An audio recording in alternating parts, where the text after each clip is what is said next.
கர்த்தருக்கு ஸ்தோத்திரம் உண்டாவதாக. இந்த அருமையான நாளிலே கர்த்தர் நம்மை அவருடைய ஆலயத்துக்கு கொண்டு வந்ததற்காக, சபைக்கு கொண்டு வந்ததற்காக நாம் எல்லாரும் உற்சாகமாக கைகளை தட்டி ஆண்டவரை மகிழ்ச்சிப்போம். இந்த நாளுக்கு என்ன பேர் என்றால், பொதுவாக சபைகளிலே பயன்படுத்தக்கூடிய பெயர் திருத்துவ திருநாளுக்கு பிறகு வரக்கூடிய முதல் ஞாயிற்றுக்கிழமை. இது லுத்தரன் திருச்சபையில் பயன்படுத்தக்கூடிய பெயர். திருத்துவ திருநாளுக்கு பிறகு வரக்கூடிய முதல் ஞாயிற்றுக்கிழமை.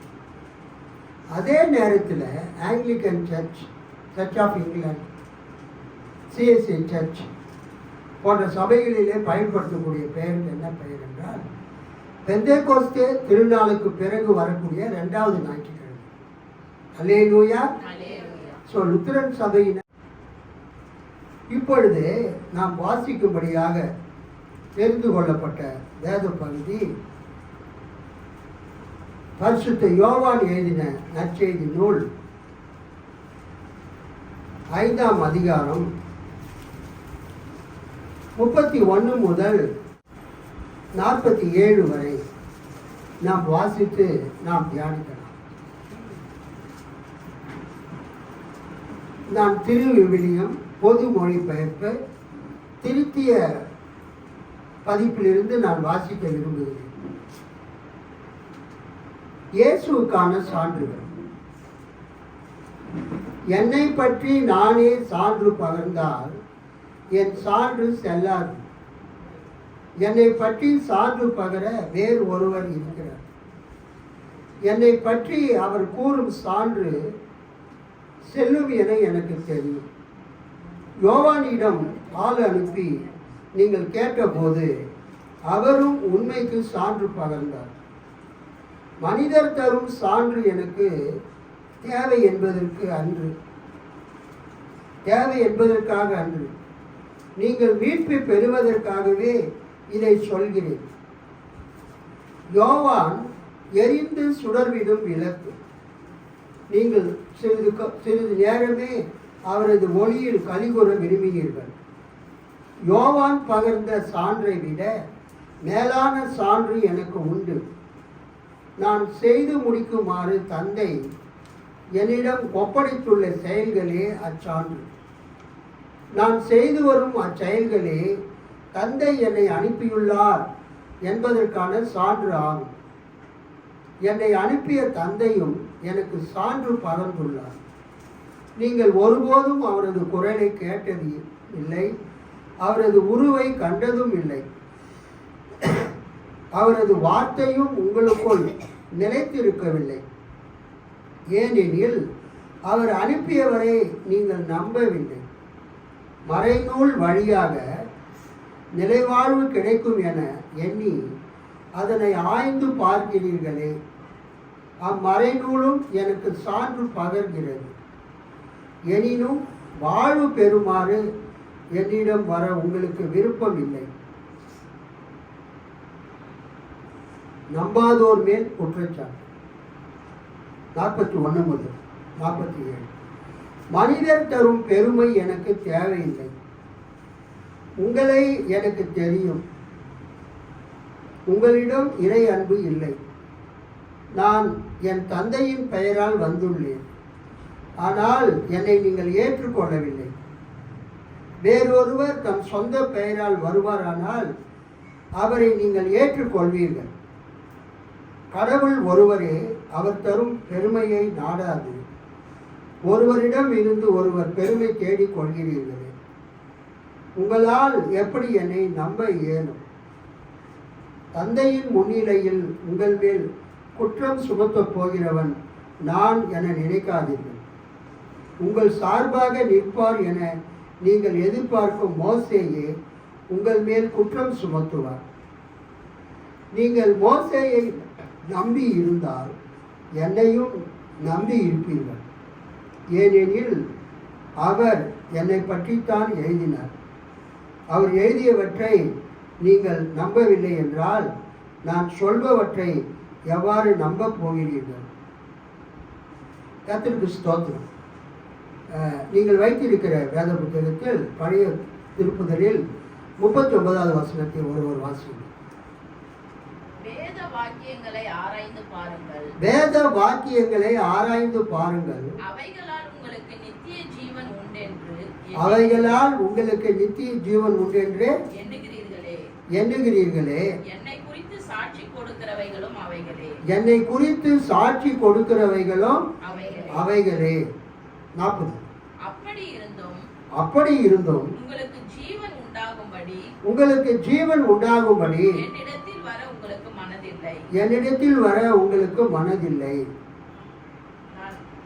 மறைநூல் வழியாக, வேத வாக்கியங்கள் வழியாக நிலைவாழ்வு நித்திய ஜீவன் கிடைக்கும் என எண்ணி அதனை ஆராய்ந்து பார்க்கிறீர்களே. அம்மறைநூலும் அந்த வேத வாக்கியங்களும் எனக்கு சான்று பகர்கிறது, என்னை பற்றி சாட்சி சொல்லுகிறது. எனினும் ஜீவன் பெறுமாறு, வாழ்வு பெறுமாறு என்னிடம் வர உங்களுக்கு விருப்பமில்லை, மனதில்லை. உங்கள் அனைவரையும் பார்க்கிறதிலே மிகவும் மகிழ்ச்சி. கைத்தட்டி ஆண்டவரை மகிழ்ச்சிப்படுத்தும். ஃபுல்லாக உட்கார்ந்துட்டு கத்திரிக்கு. யோவான் சுவிசேஷம் புதிய ஏற்பாட்டில் மிகவும் முக்கியமானது. பொதுவாக வேதாகம மாணவர்களுக்கு பைபிள் காலேஜில் நாங்கள் பாடம் எடுக்கும்போது புதிய ஏற்பாட்டில் எல்லாமே கடவுளுடைய வார்த்தைகள் தான். அல்லேலூயா. எல்லாமே தேவனுடைய வார்த்தைகள் தான், வசனங்கள் தான். அதில் மாற்றமே இல்லை. ஆதியாகமத்திலிருந்து வெளிப்படுத்தின விசேஷம் வரைக்கும் எல்லாமே தேவனுடைய வசனம். எல்லா வசனங்கள் மூலமாக ஆண்டவர் நம்மோட பேசுகிறார். நம்முடைய ஆன்மீக ஈடேற்றத்திற்கு, ஆத்தும ரட்சிப்பிற்கு நாம் முழு வேத புத்தகத்தையும் நாம் வாசிக்க வேண்டும், தியானிக்க வேண்டும், சிந்திக்க வேண்டும். முழு வேத புத்தகத்திற்கும் கீழ்ப்படிய வேண்டும். இன்றைக்கு கொடுக்கப்பட்டிருக்கிற இந்த வேத பகுதி மிகவும் அருமையானது. இந்த 39வது வசனத்தில் தான் இந்த பகுதி ஆரம்பிக்குது.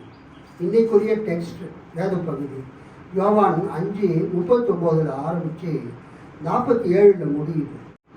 இந்த பகுதியில் இயேசு வேத வாக்கியங்களில் ஆரம்பித்து வேத வாக்கியங்களில் முடிக்கிறார். இது ஒரு மோனோலாக்னா it is not discussion, it is Jesus lecture. Monologue, dialogue அப்படின்னா என்னன்னா, மோனோலாக்னா நான் பேசுறது மோனோலாக், நான் பேசுறத நீங்கள் கவனிக்கிறீங்க. ஒரு ஆவிக்குரிய ஒரு சுவிசேஷம், ஸ்பிரிச்சுவல் காஸ்பல். யோவான் சுவிசேஷத்தை ஸ்பிரிச்சுவல் காஸ்பல், ஆவிக்குரிய நற்செய்தி என்று அழைக்கிறார்கள். கர்த்தருக்கு ஸ்தோத்திரம். சபை உருவாகி கிட்டத்தட்ட ஒரு தலைமுறை மக்கள் எல்லாரும் மரித்து போன பிறகு அடுத்த தலைமுறை மக்களுக்காக இது எழுதப்பட்டது. 2ஆம் தலைமுறை மக்களுக்காக. ஏறத்தாழ சபை கிபி 29-30 ஆரம்பித்தது என்றால் எத்தனை வருஷம் பொறுத்து இது எழுதப்படுது? யோவானு 60 வருஷம் பொறுத்து எழுதப்படுது. யோவான் எழுதப்பட்ட காலம் கிபி 90. சபை உருவானது கிபி 29 அல்லது 30. அப்போ கிபி 29-30 இருந்து கிபி 90 நீங்கள் கழிச்சிங்கன்னா எத்தனை வருஷம் வரும்? 60 வருஷம் வரும். ஸோ சபை உருவாகி 60 வருஷத்துக்கு பிறகு யோவான் இந்த சுவிசேஷத்தை எழுதினார். அப்போ அந்த 60 வருஷத்துல என்ன நடந்தது, 60 வருஷத்துல சபை எப்படி வளர்ச்சி பெற்றது, கிறிஸ்துவ சபையின் நம்பிக்கை என்ன, அதை பற்றி அவர் இங்கே கூறுகிறார். ஒரு அல்லேலூயா சொல்லாமா? கர்த்தருக்கு ஸ்தோத்திரம் உண்டாவதாக. இந்த வேத பகுதியில் 5ஆம் அதிகாரம் 39 படிங்க. 5:39 வேத வாக்கியங்களை ஆராய்ந்து பாருங்கள், அவைகளால் உங்களுக்கு நித்திய ஜீவன் உண்டென்று அறிந்திருக்கிறீர்களே. என்னை குறித்து சாட்சி கொடுக்கிறவைகளும் அவைகளே. 40. அப்படி இருந்தும் உங்களுக்கு ஜீவன் ஜீவன் உண்டாகும்படி அப்படி இருந்தும் உங்களுக்கு ஜீவன் உண்டாகும்படி என்னிடத்தில் வர உங்களுக்கு மனதில்லை. 47 அப்படியே. நான் மனுஷரானால் மகிமையை ஏற்றுக்கொள்கிறதில்லை. 47 வருஷம். ஆமா, அதே அதிகாரம் கடைசி வசனமா? படி, நீயே படி. அவன் எழுதின வாக்கியங்களை நீங்கள் விசுவாசியாமல் இருந்தால் நான் சொல்லுகிற வசனங்களை எப்படி விசுவாசிப்பீர்கள் என்றார்.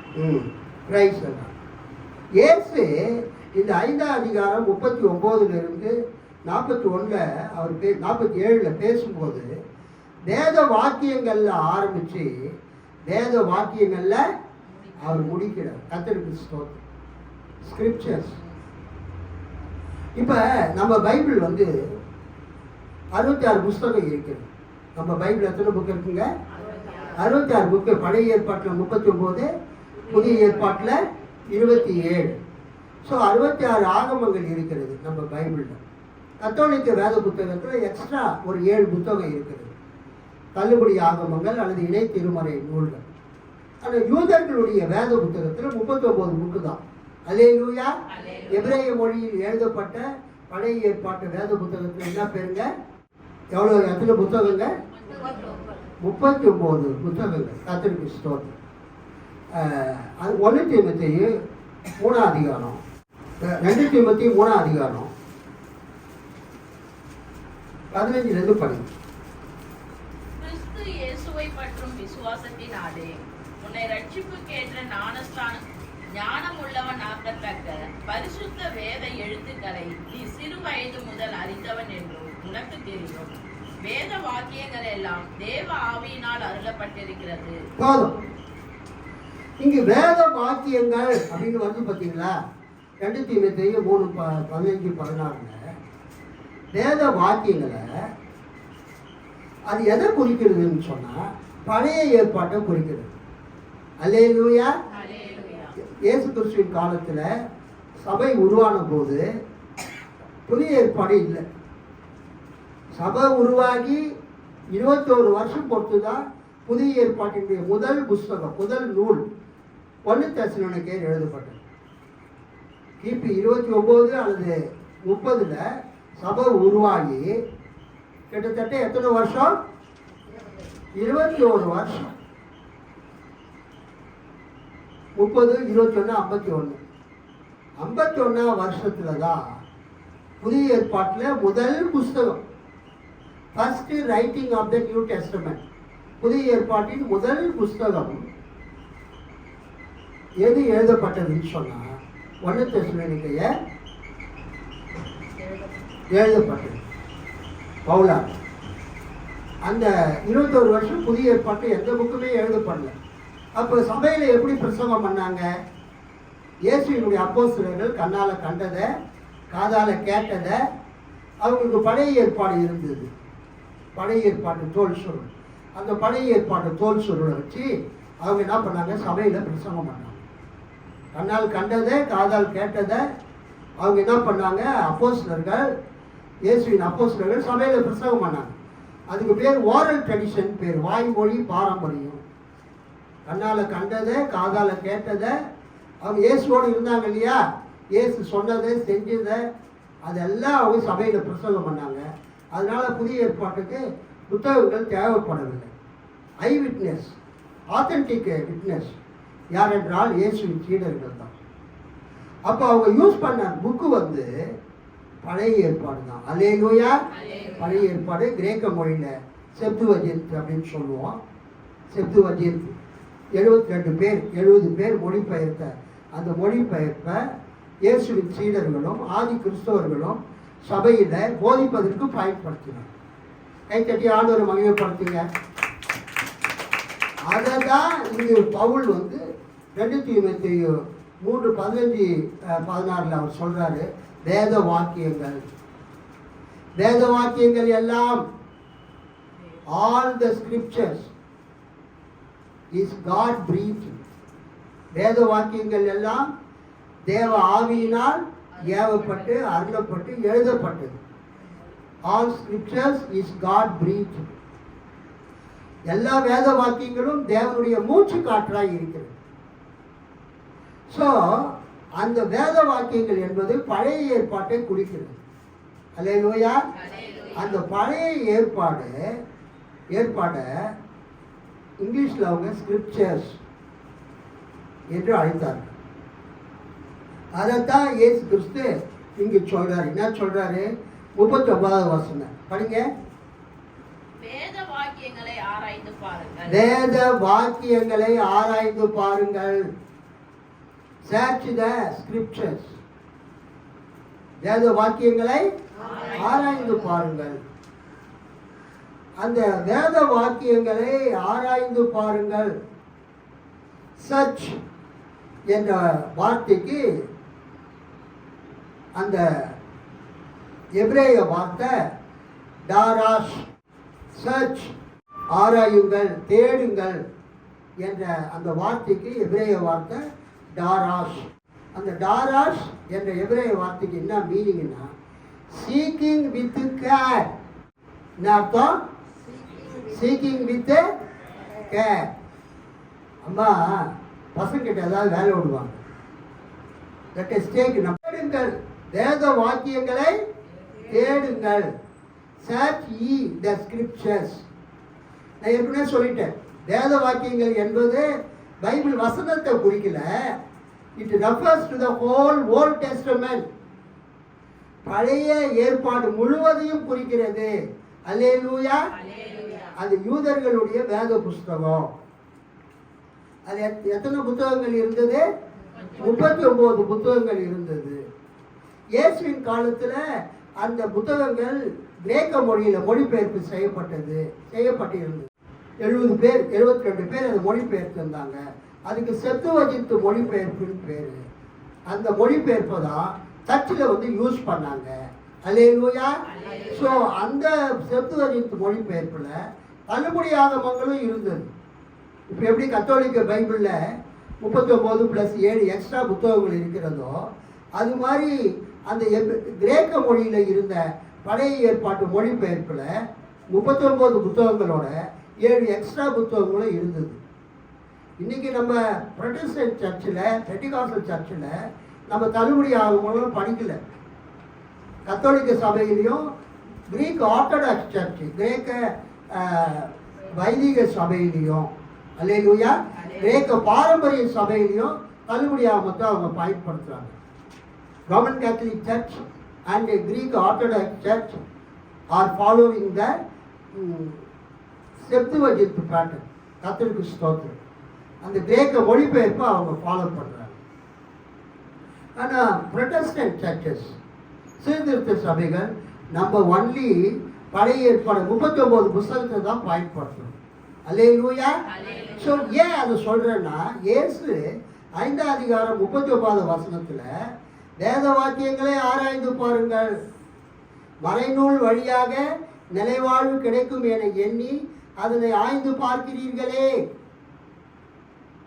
எதுக்காக யூதர்கள் வேத வாக்கியங்களை ஆராய்ந்து பார்த்தார்கள் என்றால், அந்த வேத வாக்கியங்களை படித்தால் என்ன கிடைக்குமா? நித்திய ஜீவன் கிடைக்கும் என்று அவர்கள் ஆராய்ந்து பார்த்தார்கள். கர்த்தருக்கு ஸ்தோத்திரம் உண்டாவதாக. நான் ஏற்கனவே பிரசங்கத்தில் சொல்லியிருக்கிறேன், புதிய ஏற்பாட்டில் 4 நற்செய்தி நூல்கள் இருக்கிறது, 4 சுவிசேஷங்கள் இருக்கிறது. மத்தேயு, மார்க்கு, லூக்கா. இது 3த்துக்கும் பேர் 3 ஒரே மாதிரி இருக்கும். ஒன்றை பார்த்து ஒன்று காப்பி அடித்த மாதிரி இருக்கும். அல்லேலூயா. கொஞ்சம் டிஃப்ரெண்ட் இருக்கும். அப்படிதான் அவங்க பண்ணியிருக்கிறாங்க. மார்க்கை பார்த்து லூக்காவும், மார்க்கை பார்த்து மத்தேயுவும் எழுதினாங்க. ப்ளஸ் அவங்க கொஞ்சம் எக்ஸ்ட்ரா அவங்க சேர்த்து எழுதினாங்க. அல்லேலூயா. அதுக்கு பேர் சமநோக்கு நற்செய்திகள் என்று பெயர், சினாப்டிக் காஸ்பல்ஸ் என்று பெயர். ஆனால் இந்த யோவான் சுவிசேஷம் மட்டும் மற்றதை பார்த்து எழுதப்படலை. அல்லேலூயா.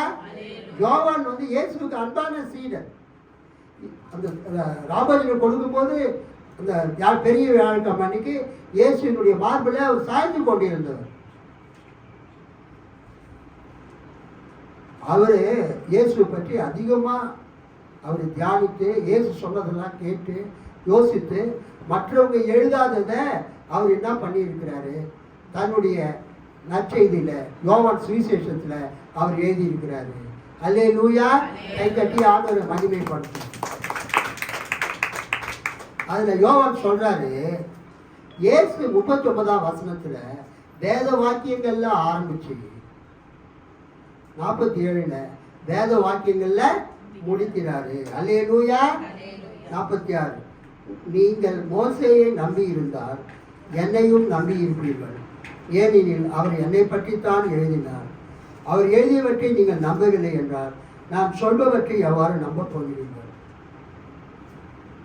இங்க இன்னொரு விஷயத்தை நான் சொல்றேன். நான் ஏற்கனவே சொன்னதுதான் திரும்ப சொல்றேன். மத்தேயு மார்க்கு லூக்காவில் ரட்சிப்பு ரட்சிப்பு ரட்சிப்புன்னு வரும். அல்லேலூயா. மத்தேயு மார்க்கு லூக்காவில் என்ன வார்த்தை வரும்? ரட்சிப்பு, சால்வேஷன் என்ற வார்த்தை வரும். சால்வேஷன் என்ற வார்த்தைக்கு என்ன மீனிங்னா, ஒரு ஆளை மரணத்திலிருந்து காப்பாற்றுதல். எங்கள் காலேஜில் குயிஸ் ப்ரோக்ராம் நடந்தது. நான் அப்போ பியூசி படிக்கிறேன். 1979 ப்ரொஃபஸர் பி தன்ராஜன் ஒருத்தர் இருந்தார், தாடி வச்சுட்டு இருப்பார்.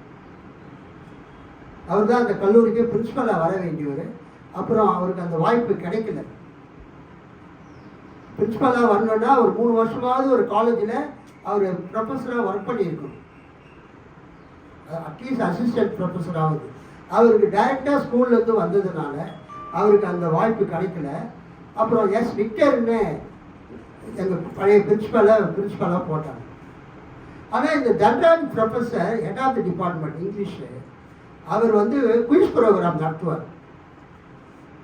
பயங்கர திறமையானவர் அவர். அவர் ஒரு கேள்வி கேட்டார் குயிஸ் ப்ரோக்ராம். அவர் கேட்ட கேள்வி என்னன்னா, நான் அந்த அந்த குயிஸ் ப்ரோக்ராமில் நான் பார்ட்டிசிபேட் பண்ணுறேன்.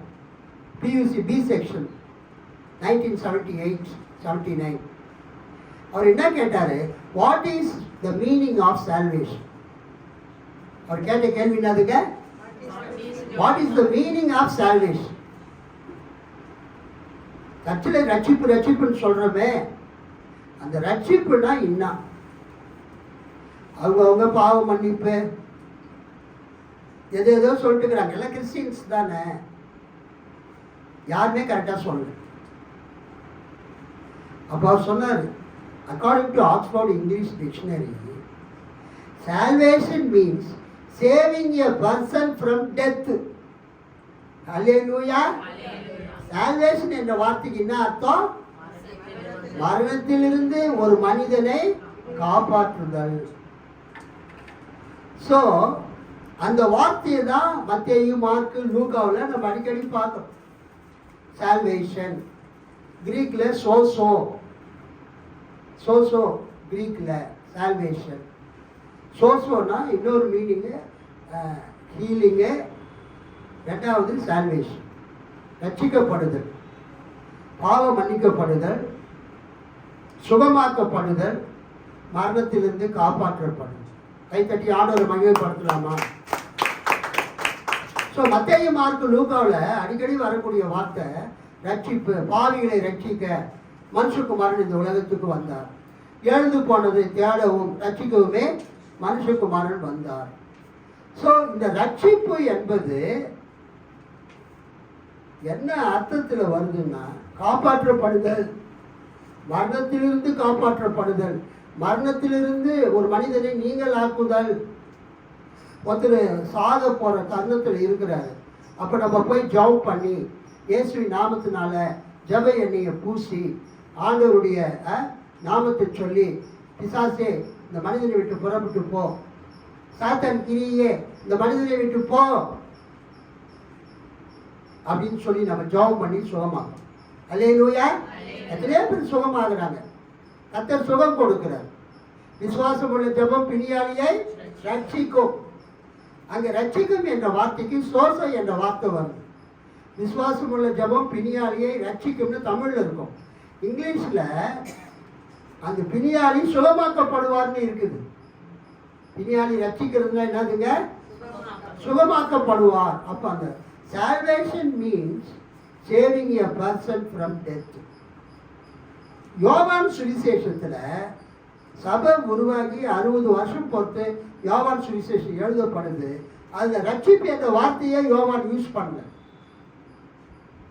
ரட்சிப்பு என்ற வார்த்தையே யோவான் பயன்படுத்தல. அவர் என்ன வார்த்தையை யூஸ் பண்றாருன்னா நித்திய ஜீவன், நித்திய ஜீவன். அல்லேலூயா.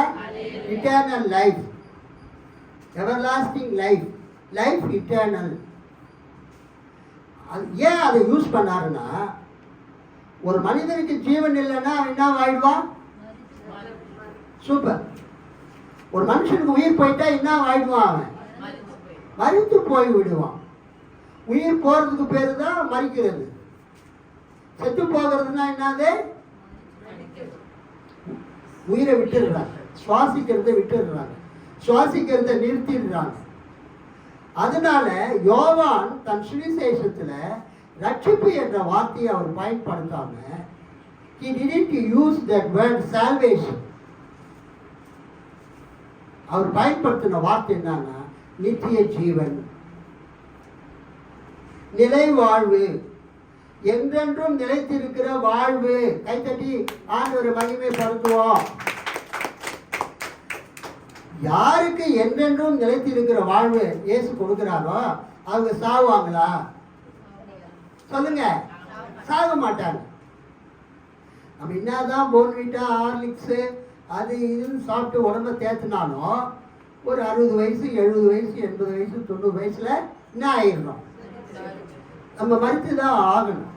ஆனால் இயேசு ஒரு மனிதனுக்கு நிலை வாழ்வை கொடுத்தால், இயேசு ஒரு மனிதனுக்கு நித்திய ஜீவனை கொடுத்தால், அந்த மனிதனுக்கு மரணமே கிடையாது. மரணத்திலிருந்து இயேசு அவனை காப்பாற்றுகிறார். அல்லேலூயா. மரணத்திலிருந்து இயேசு அவனை ரட்சிக்கிறார். ஸோ மரணத்திலிருந்து காப்பாற்றுதல், மரணத்திலிருந்து ரட்சித்தல், அதுக்கு இணையான வார்த்தை நித்திய ஜீவன், என்றென்றும் நிலைத்திருக்கிற வாழ்வு. ஒரு மனிதனுக்கு மரணத்தை கொடுக்காத ஒரு ஜீவனை இயேசு கொடுக்கிறார். லைஃப் இட்டர்னல், இட்டர்னல் லைஃப், நிலை வாழ்வை இயேசு கொடுக்கிறார். ஸோ யோவான் சுவிசேஷத்தில் வரக்கூடிய லைஃப் இட்டர்னல், நித்திய ஜீவன், மத்தேயு மார்க்கு லூக்காவில் ரட்சிப்பு என்று அழைக்கப்படுகிறது.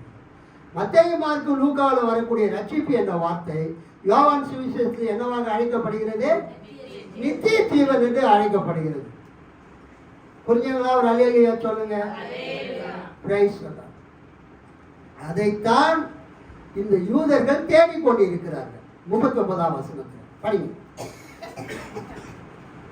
வேத வாக்கியங்களை ஆராய்ந்து பாருங்கள், அவைகளால் உங்களுக்கு நித்திய ஜீவன் உண்டென்று எண்ணுகிறீர்களே. போதும். மறைநூல் வழியாக நிறைவாழ்வு கிடைக்கும் என எண்ணி அதனை ஆய்ந்து பார்க்கிறீர்களே. அவங்க என்ன பண்றாங்கன்னு இயேசு சொல்றார். யூதர்கள், இயேசு இங்க யார்கிட்ட பேசுறாருன்னா எல்லா சாதாரண யூதர்கள் கிட்ட பேசல, யூத மத தலைவர்கள் கிட்ட முக்கியமா பேசுறார், யூத அறிஞர்கள் கிட்ட பேசுறார். அந்த 5ஆம் அதிகாரத்துல இயேசு என்ன செய்கிறார்? ஒரு வியாதியஸ்தனை சுகமாக்குறார். அல்லேலூயா. இயேசு 5ஆம் அதிகாரத்தில் என்ன பண்றாரு? ஒரு வியாதியஸ்தனை சுகமாக்குறார். பெத்சதா என்கிற குளத்தருகிலே ஒரு மனுஷன் என்ன பண்ணா? எத்தனை வருஷமா படுத்திருந்தா?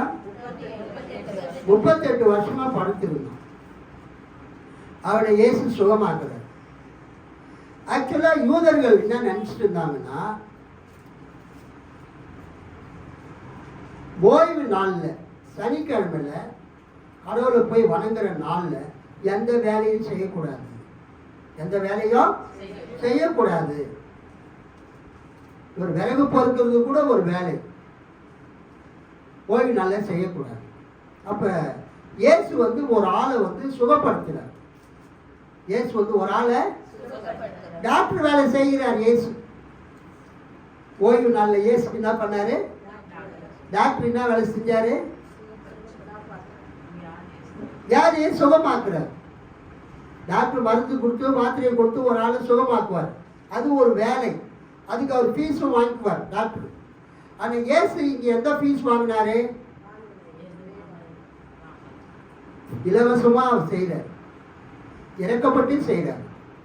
ஆனால் யூதர்கள் என்ன சொல்கிறாங்க, நீங்கள் ஓய்வு நாளை மீறுறீங்க, ஓய்வு நாள் கட்டளையை மீறுறாங்க, ஓய்வு நாளில் எந்த வேலையும் செய்யக்கூடாது.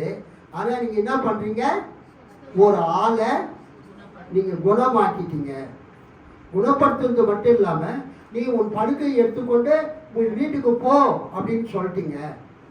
அதனால நீங்கள் பண்ணது தப்பு அப்படின்னு சொல்லி இயேசுவோட அவங்க ஆர்கியூ பண்ணுறாங்க, வாதம் பண்ணுறாங்க.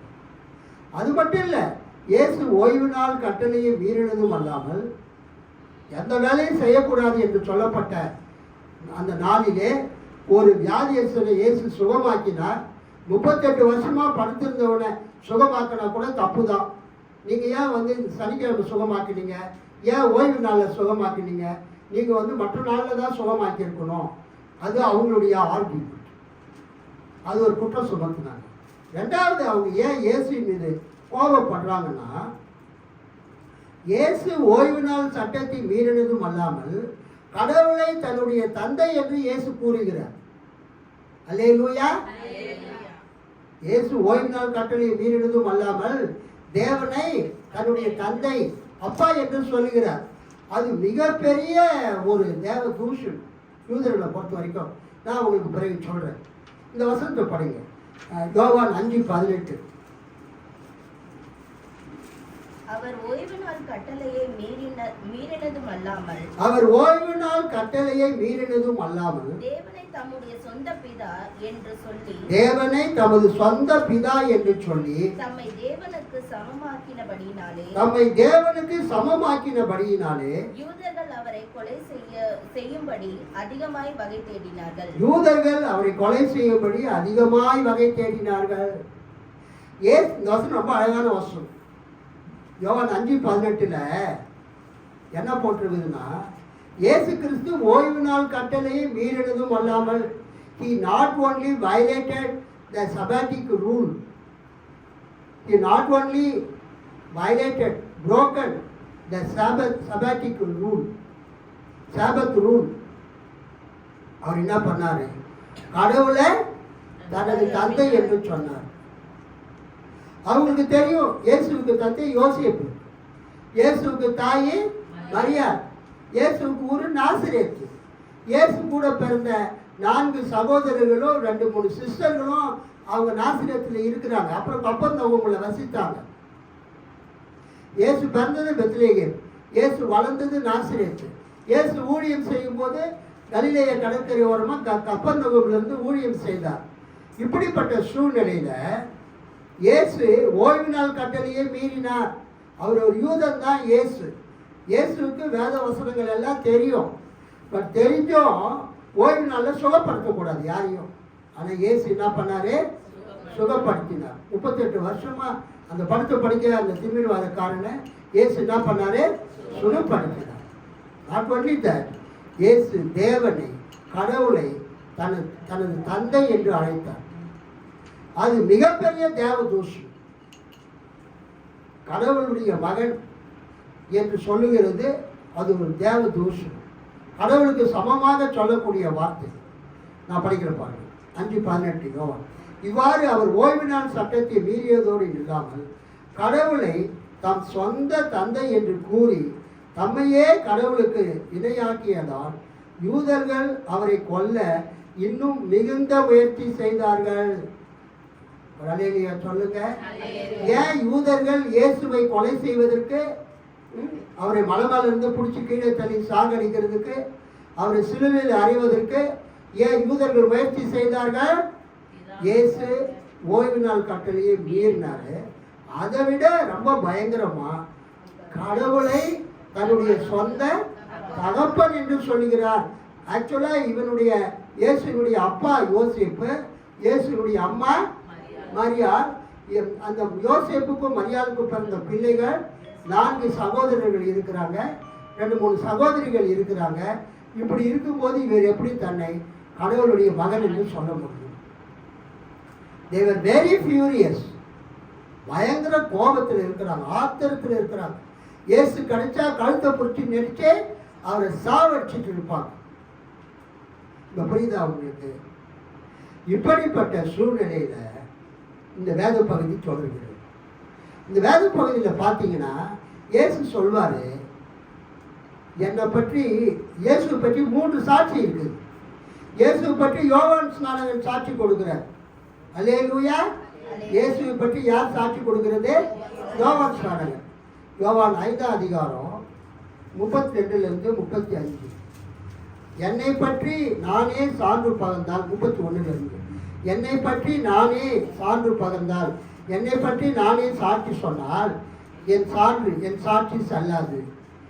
என்னை பற்றி சான்று பகர வேறு ஒருவர் இருக்கிறார், என்னை பற்றி சாட்சி சொல்ல வேறு ஒருவர் இருக்கிறார். என்னை பற்றி அவர் கூறும் சான்று செல்லும் என எனக்கு தெரியும். யோவானிடம் ஆள் அனுப்பி நீங்கள் கேட்டபோது அவரும் சத்தியத்துக்கு உண்மைக்கு சாட்சி பகர்ந்தார். மனிதர் தரும் சான்று எனக்கு தேவை என்பதற்காக அன்று, நீங்கள் மீட்பை பெறுவதற்காகவே இதை சொல்லுகிறேன்.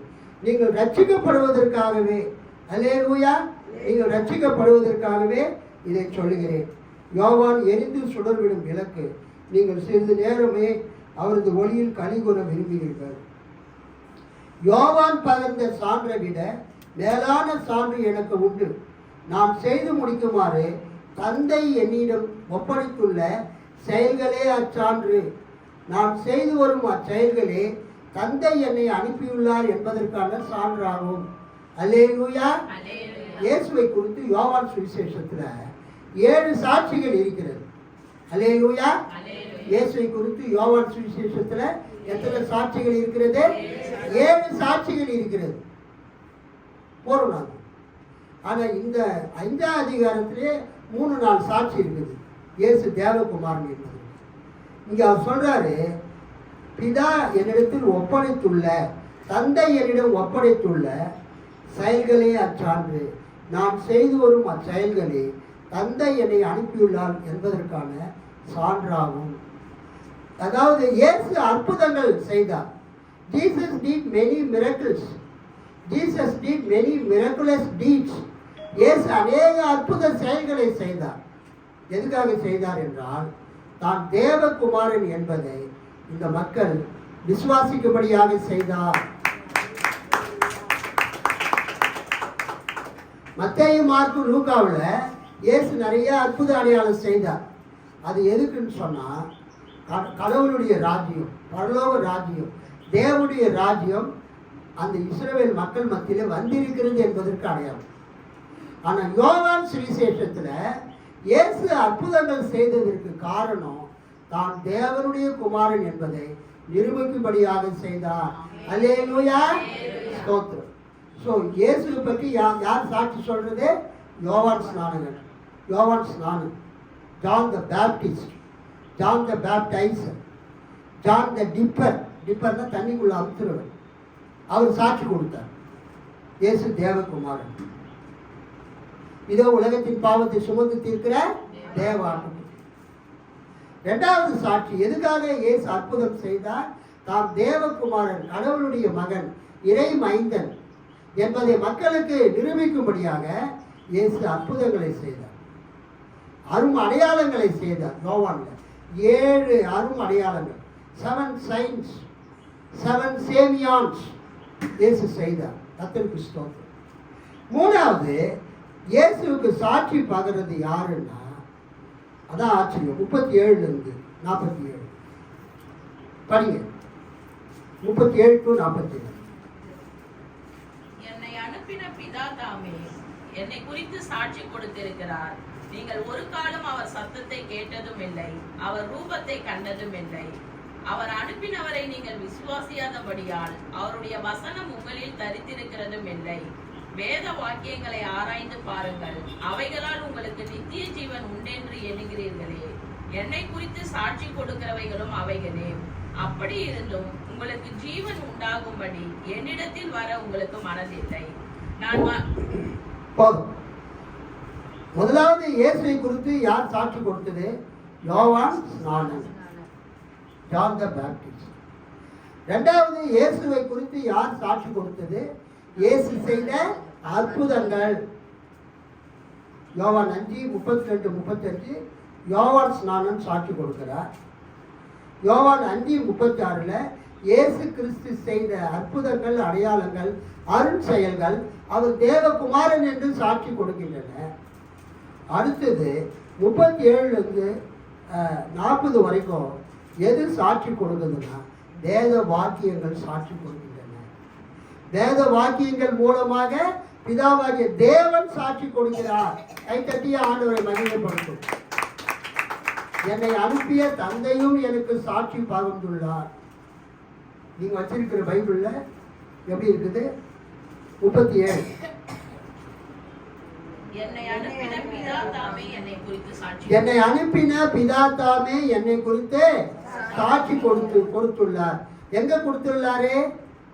பைபிள் வசனத்துல, பழைய ஏற்பாட்டு வசனத்துல, ஆதியாகமத்திலிருந்து மல்கியா வரைக்கும் நீங்க படிச்சீங்கன்னா பல வசனங்கள் இயேசுவை குறித்து சாட்சி கொடுக்கின்றன என்பதை இயேசு கிறிஸ்து சொல்லுகிறார். ஆக நாம் புதிய ஏற்பாட்டு கிறிஸ்தவங்களா இருந்தாலும் பழைய ஏற்பாட்டையும் நம்ம அதிகமாக வாசிக்க வேண்டும். ஏனென்றால் இயேசுவை குறித்து சாட்சி கொடுப்பவைகள் யாரு? பழைய ஏற்பாட்டு வேத வாக்கியங்கள். அல்லேலூயா, கர்த்தருக்கு ஸ்தோத்திரம். இதைத்தான் நான் இயேசு சொல்றேன். ஆனா இங்க இயேசு ஒரு காரியத்தை சொல்றாரு. மறைநூல் வழியாக நிலைவாழ்வு கிடைக்கும் என எண்ணி அதனை ஆய்ந்து பார்க்கிறீர்களே. நம்ம வச்சிருக்கிற பழைய அந்த மொழிபெயர்ப்பை விட அங்க வேத வாக்கியங்களை ஆராய்ந்து பாருங்கள்.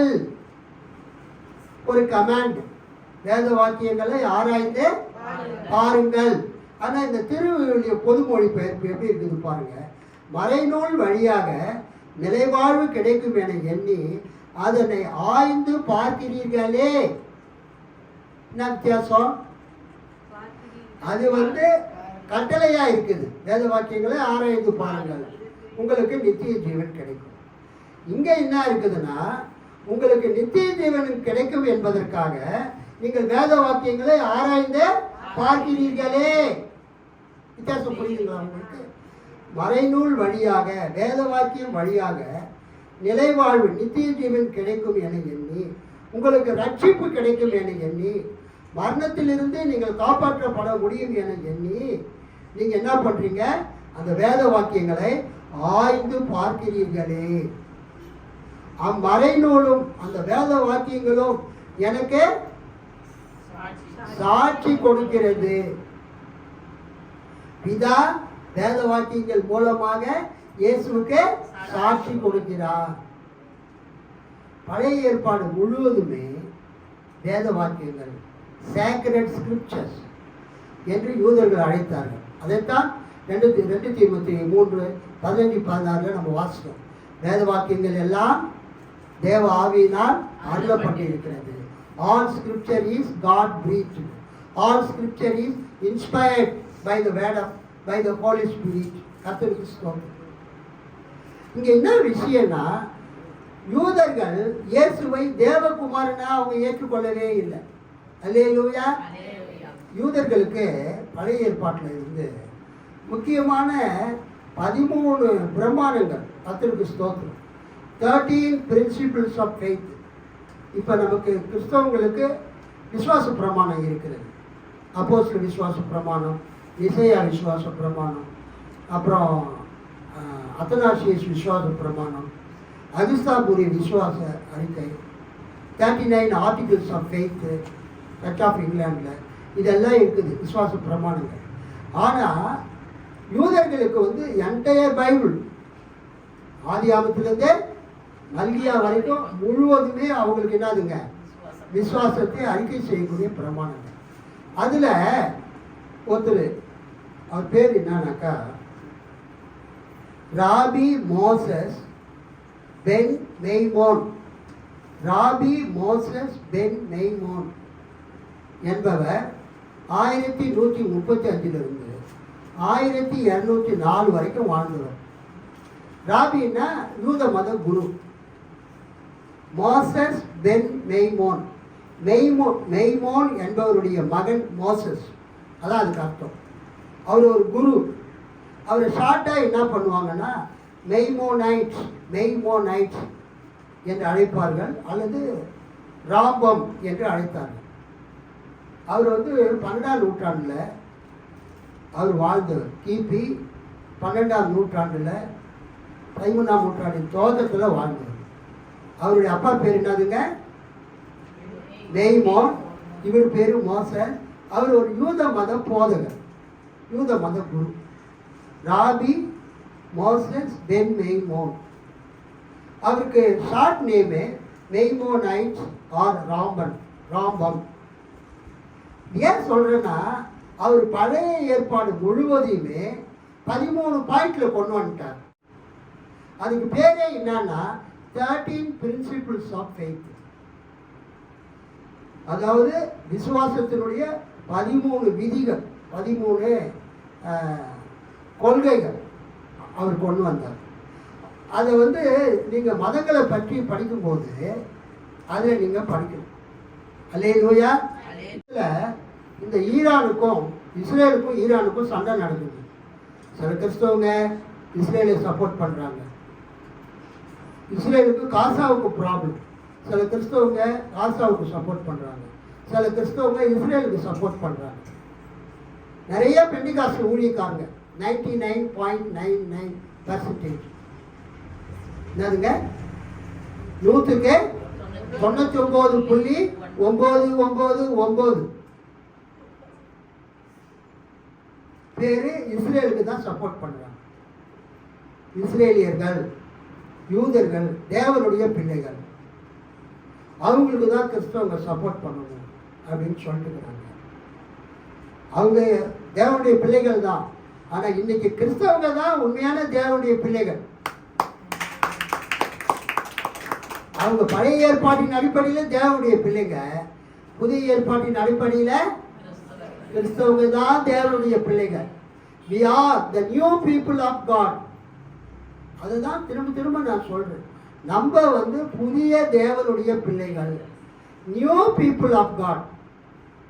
Old people of God, new people of God.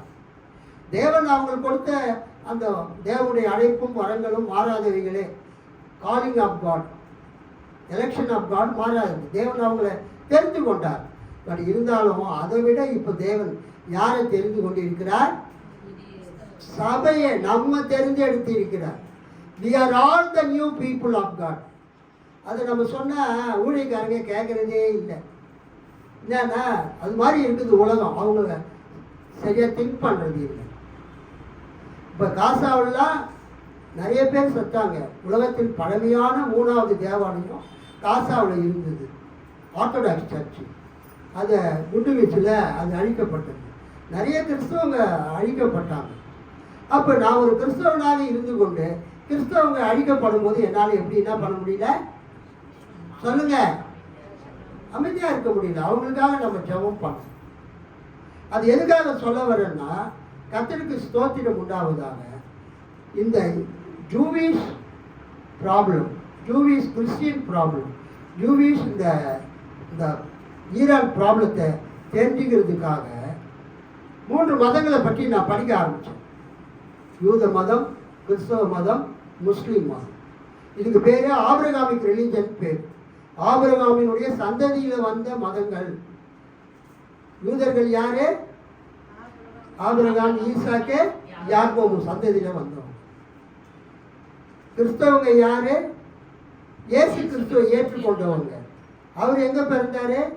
இஸ்ரேல்ல தான் பிறந்தாரு, பாலஸ்தீன நாட்டில் தான் பிறந்தார். கர்த்தருக்கு ஸ்தோத்திரம். இந்த முஸ்லீம்கள் யாரு? இஸ்மவேல் வம்சத்தில் வந்தவங்க. ஸோ இந்த 3 மதத்தினருக்கும் என்ன பேருன்னா ஆபிரகாமிக் ரிலிஜன், ஆபிரகாமினுடைய மதத்தை சேர்ந்தவர்கள். அதற்காக கடந்த ஒரு மாசமா இந்த யூத மதத்தை பற்றி, கிறிஸ்தவ மதத்தை பற்றி, இஸ்லாம் மதத்தை பற்றி நான் ஸ்டடி பண்ணிட்டு இருக்கிறேன். அப்போ படிக்கும்போது இந்த ரிலீஜியஸ் புக்ஸ் எல்லாம், ரிலீஜனை பற்றிய புக்கெலாம் நான் படிக்கும்போது ஒரு புக் ஒன்று வாங்கினேன். Short introduction in religion to religion, short introduction to religion, Gordon Kerr அப்படின்னு ஒருத்தர் எழுதியிருக்கிறாரு. அதில் இந்த யூத மதத்தை பற்றி அவர் எழுதின கருத்தை நான் இங்கிலீஷ்லேயே படிக்கிறேன், கொஞ்சம் கவனிங்க, அப்புறம் தமிழில் சொல்கிறேன். அவர் தான் என்ன பண்ணுறாரு, இந்த ராபி மோசஸ் பென் மெய்மோன் அவர்களை பற்றி எழுதியிருக்கிறாரு. சீக்கிரம் முடிச்சிட்டேன், ஒரு 10 மினிட்ஸில் முடிச்சிடுறேன். அவர் என்ன எழுதியிருக்கிறாருன்னா, த 13 பிரின்சிபிள்ஸ் யூத மதத்தில் Judaism. As has already been noted, Judaism does not have a formulated set of beliefs that all branches of the faith recognize, and unlike Roman Catholicism, for instance, there is no central authority. Authority is derived rather from the sacred writings, laws, and the tradition of Judaism.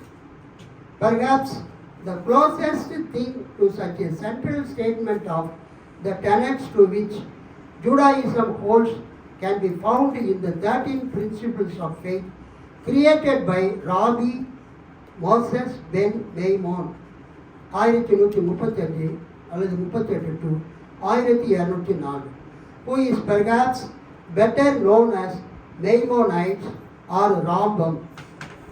He was the greatest medieval Jewish philosopher, and the principles he cited were believed to be the minimum beliefs to which a Jew should adhere.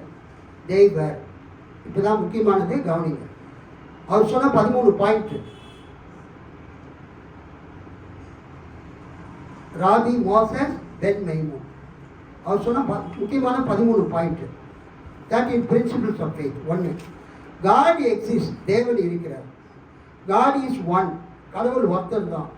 and unique, தனிச்சிறப்பு மிக்கவர். God is not a physical being, கடவுள் ஆவியாக இருக்கிறார், அவர் சரீரத்தில் இல்லை. God is the first and the last, கடவுள் முதலுமானவர் கடைசியுமானவர். God is eternal, நித்தியமானவர். He is the only God to whom prayer should be directed. பழைய ஏற்பாட்டில் இருக்கக்கூடிய கடவுள் யெகோவா தான், ஒரே கடவுள், அவரை நோக்கித்தான் ஜெபம் செய்ய வேண்டும். The words of the prophets are all true. அந்த யெகோவா கடவுளுடைய தீர்க்கதரிசிகளுடைய வார்த்தைகள் எல்லாம் உண்மையானவைகள். The prophecy of Moses is true. மோசே சொன்ன தீர்க்க தரிசனம் உண்மையானது. He is the greatest of all the prophets. பைபிளில் இருக்கிற எல்லா தீர்க்கதரிசிகளை விட மிகப்பெரிய தீர்க்கதரிசி மோசே. The Torah was given to Moses. நியாயப்பிரமாணம் என்ற தோரா நீதி சட்டம் மோசேயின் மூலமாய் கொடுக்கப்பட்டது. There will be no other Torah. கவனிங்க, பைபிளில் இருக்கக்கூடிய முதல் 5 நூல்கள், ஆதியாகமம், யாத்திராகமம், லேவியராகமம், என்னாகமம், உபாகமம், அதான் நியாயப்பிரமாணம் தோரா. அதை தேவன் மோசே கிட்ட கொடுத்தாரு. அதை தவிர வேறு எந்த நீதி சட்டத்தையும் தேவன் கொடுக்கவில்லை. God knows all our deeds. தேவன் நம்முடைய செயல்கள் எல்லாவற்றையும் அறிந்திருக்கிறார். And thoughts, தேவன் நமது செயல்களை மட்டும் அறிந்திருக்கவில்லை, நமது சிந்தனைகளையும் அறிந்திருக்கிறார். God punishes those who break the commandments.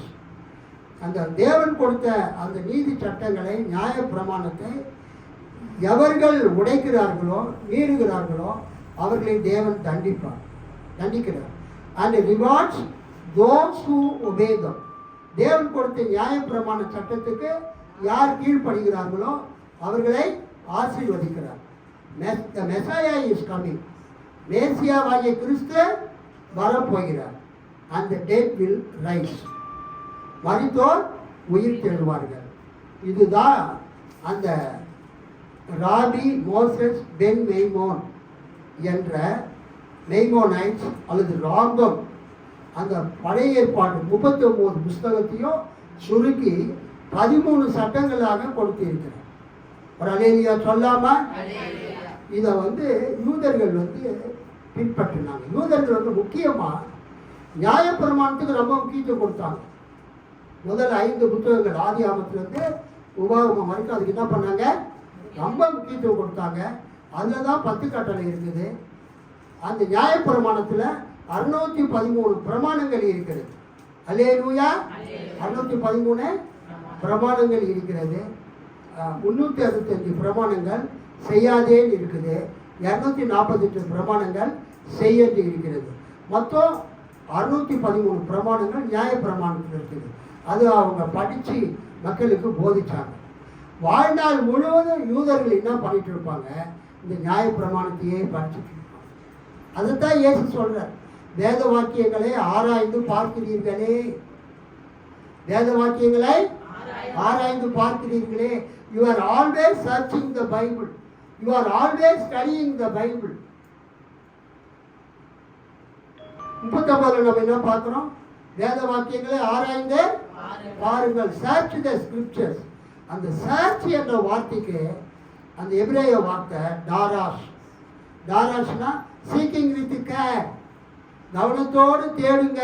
இன்னொரு அர்த்தம் அதுக்கு சரியாக வியாக்கியானம் பண்ணுங்க, give correct interpretation of the Bible. வேத வசனத்துக்கு சரியான விளக்கத்தை கொடுங்க, உங்களுக்கு நித்திய ஜீவன் கிடைக்கும் அப்படின்னு நீங்கள் தேடிட்டு இருக்கீங்க.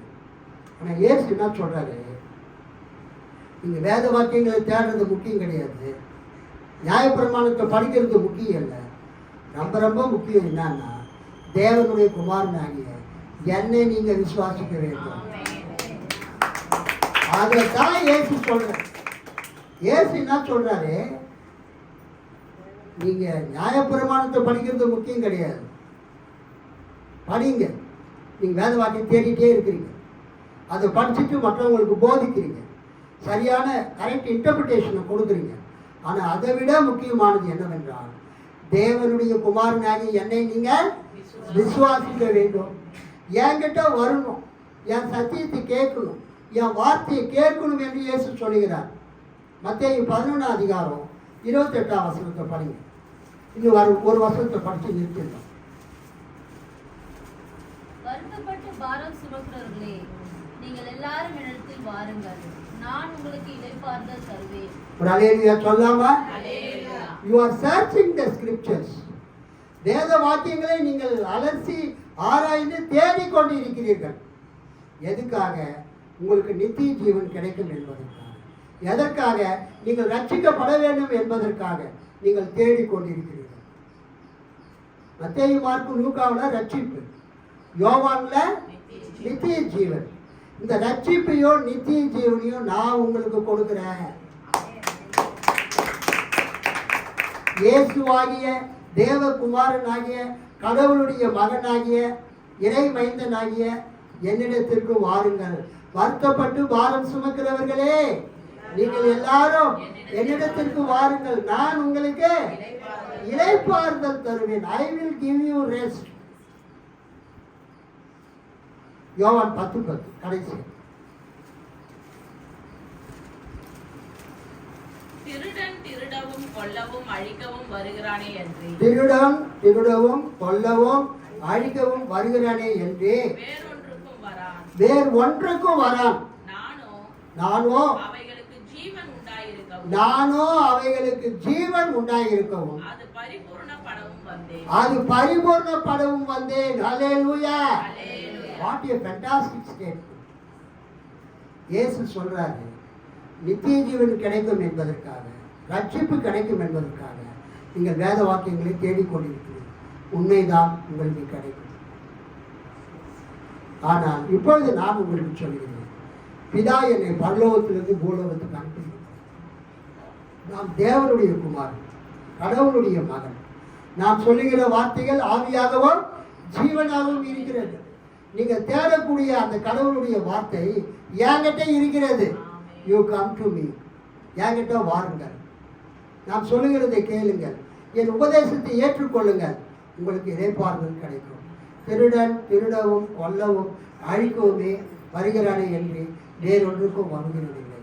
நானோ அந்த ஆடுகளுக்கு, மக்களுக்கு ஜீவன் உண்டாயிருக்கவும், ஜீவன் கொடுக்கவும், அந்த ஜீவன் பரிபூர்ணப்படவும் வந்தேன். பரிபூர்ண ஜீவன், abundant life, full life நான் தருகிறேன். வேத புத்தகத்தை வாசித்து உங்களுக்கு என்ன ஜீவன் கிடைக்கிறதோ அதே ஜீவனை இயேசுவாகி நான் உங்களுக்கு தருகிறேன். என்னிடத்துக்கு வாருங்கள், ஜீவனை பெற்றுக்கொள்ளுங்கள், நிலைவாழ்வை பெற்றுக்கொள்வீர்கள் என்று இயேசு சொல்கிறார். நம்ம எல்லாரும் எழுந்து நிற்போம். கர்த்தர் உங்களை ஆசீர்வதிப்பார்.